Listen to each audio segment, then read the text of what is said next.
So there is one thing that irks me a bit when I'm reading about history and the conflict in Indochina, or the Vietnam War, if you will. And that's when I sometimes read that when people say that the North Vietnamese stopped torturing prisoners of war in 1969. And, well, the short answer to that is no, they didn't.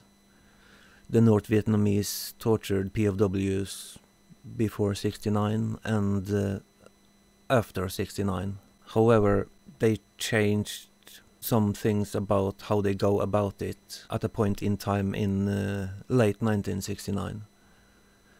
And they also didn't torture nearly as many POWs. However, they still used torture all the way through, all the war. Before 69, all prisoners of war in North Vietnam was tortured. Everyone got at least some amount of torture. Well, all the military prisoners of war was tortured.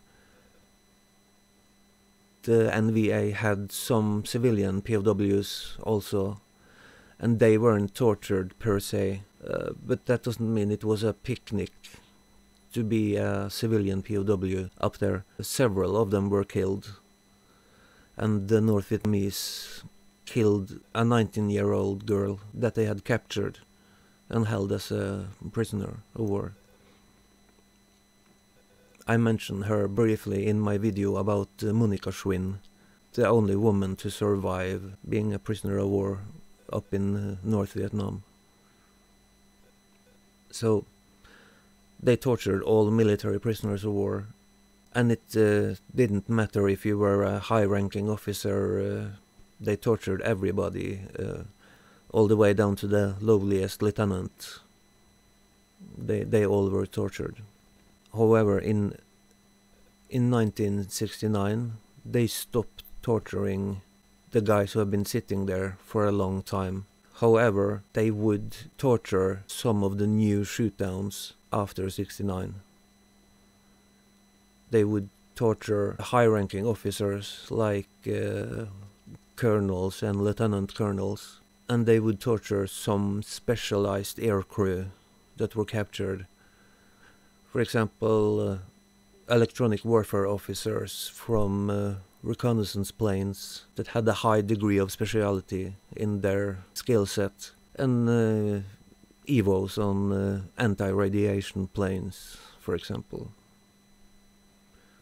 But they wouldn't torture the ordinary F4 backseater, for example, which also was an electronic warfare officer.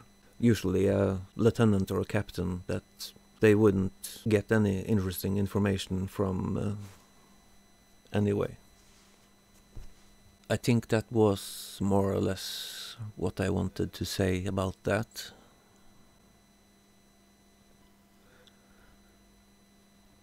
Jane Fonda called the POWs stupid and liars. I wonder if she also thought that that 19-year-old girl was stupid and a liar. Just curious. Hope you found that interesting, and bye for now.